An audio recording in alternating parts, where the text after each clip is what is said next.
Hello दोस्तों, नमस्कार। मैं आपका दोस्त कवि शरद अजमेरा वकील आज लेकर आया हूँ आपके लिए एक बहुत ही डरावनी कहानी। इसका शीर्षक है पिशाचिनी का प्यार। ये कहानी आपको कैसी लगी कृपया कमेंट करके बताएं। वीडियो को लाइक करें, चैनल को सब्सक्राइब करें। धन्यवाद। मनोज और प्रेरणा की शादी को अभी 1 साल ही हुआ था। मनोज एक कारखाने में काम करता था, प्रेरणा घर संभालती थी। एक दिन मनोज शाम को घर आया तो प्रेरणा ने कहा, सुनो जी, आज घर का सामान लेने जाना है। ये सुनकर मनोज बोला, ठीक है, तुम चाय बना लो, पीकर चलते हैं। प्रेरणा चाय बनाकर लाई। दोनों चाय पीकर सामान लेने निकल पड़े। अंधेरा हो गया था। मनोज प्रेरणा को साइकिल पर बैठाकर बाजार में पहुंच जाता है।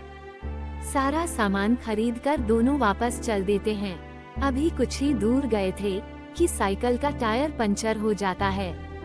दोनों साइकिल से उतरकर पैदल चलने लगते हैं। सर्दी का समय था। रात को पूरा रास्ता सुनसान पड़ा था।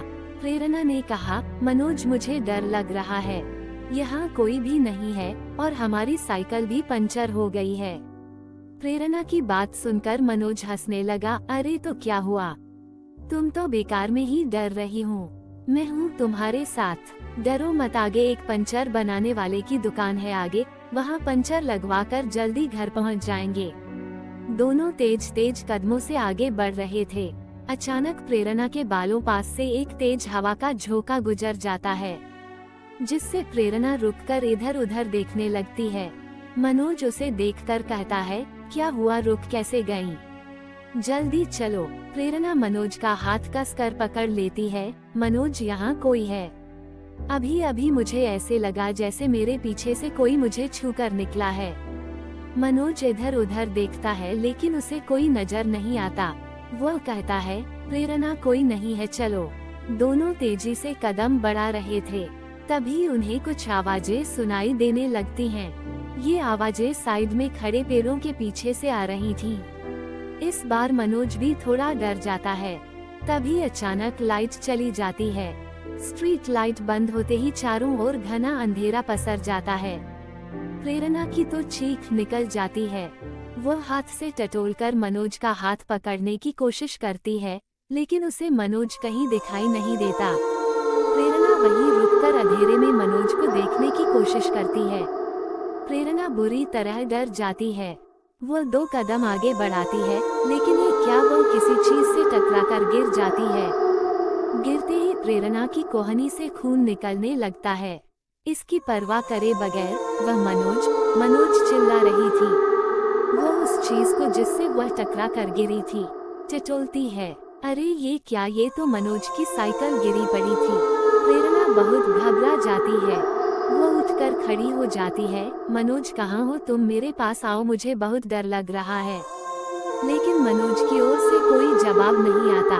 कुछ ही देर में लाइट वापस आ जाती है। तेज रोशनी में प्रेरणा देखती है कि उसके पास ही साइकिल गिरी पड़ी थी। साइकिल पर टंगे हुए दोनों थैले भी गिर गए थे। कुछ सामान इधर उधर बिखर गया। मनोज का कहीं अता पता नहीं था। प्रेरणा मनोज को पुकारती हुई चारों ओर बेतहाशा भाग रही थी। मनोज, कहाँ हो तुम? मुझे बहुत डर लग रहा है। लेकिन सब बेकार। वह सड़क के किनारे बैठकर रोने लगी। वह नीचे सिर झुकाए बैठी थी। तभी किसी ने उसके कंधे पर हाथ रखा। प्रेरणा ने पलट कर देखा। उसके बराबर में मनोज खड़ा था। मनोज, तुम कहाँ चले गए थे? मैं कब से तुम्हें पुकार रही हूँ। जानते हो मैं कितना परेशान हो गई थी। प्रेरणा खड़ी हुई और मनोज से लिपट गई, लेकिन मनोज ने कोई जवाब नहीं दिया। उसने प्रेरणा को अपने से अलग किया और बोला, चलो घर चलते हैं। मनोज ने साइकिल को सीधा किया, उस पर बचे हुए सामान का थैला टांगा और घर की ओर चल दिया। प्रेरणा को उसका व्यवहार कुछ बदला हुआ नजर आ रहा था। प्रेरणा उसके पीछे पीछे चल रही थी। प्रेरणा के मन में कई सवाल उमड़ रहे थे। मनोज कहाँ गया था? वह इतने गुस्से में क्यों है? उसने मुझसे अच्छे से बात भी नहीं की और अब वह किसी बात का जवाब भी नहीं दे रहा है। रास्ते में प्रेरणा ने कई बार मनोज से सवाल किए, लेकिन मनोज चुपचाप सिर झुकाए चला जा रहा था, जैसे उसे प्रेरणा से कोई मतलब नहीं था। मनोज के इस व्यवहार से प्रेरणा बहुत परेशान हो गई थी। घर पहुंचकर प्रेरणा किचन में खाना बनाने चली गई। मनोज अपने कमरे में जाकर सो गया। प्रेरणा उसके लिए खाना बनाकर लाई, लेकिन उसने दरवाजा नहीं खोला। काफी आवाज देने पर भी जब वो नहीं जगा तो प्रेरणा बाहर ही एक चादर बिछा कर सो गई। सुबह प्रेरणा ने मनोज से बात करने की कोशिश की तो वह गुस्से में बोला, मैं तुझसे नफरत करता हूँ, दूर रह मुझसे।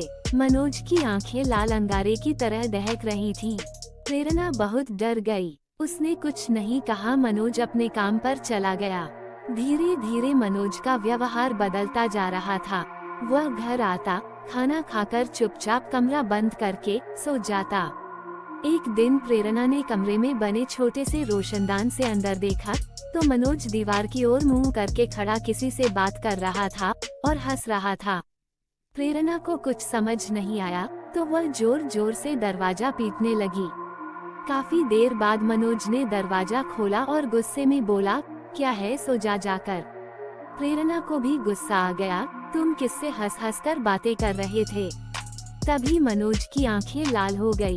वो गुस्से में बोला, लेकिन उसकी आवाज में एक लड़की की आवाज शामिल थी। यह मुझसे बात कर रहा था। क्या करेगी, अब ये तेरा नहीं है, इसे मैंने अपने वश में कर लिया है। अपनी जान बचाना चाहती है तो भूल जा इसे और कहीं और चली जा। ये कहकर मनोज अंदर चला गया और जोर से दरवाजा बंद कर लिया।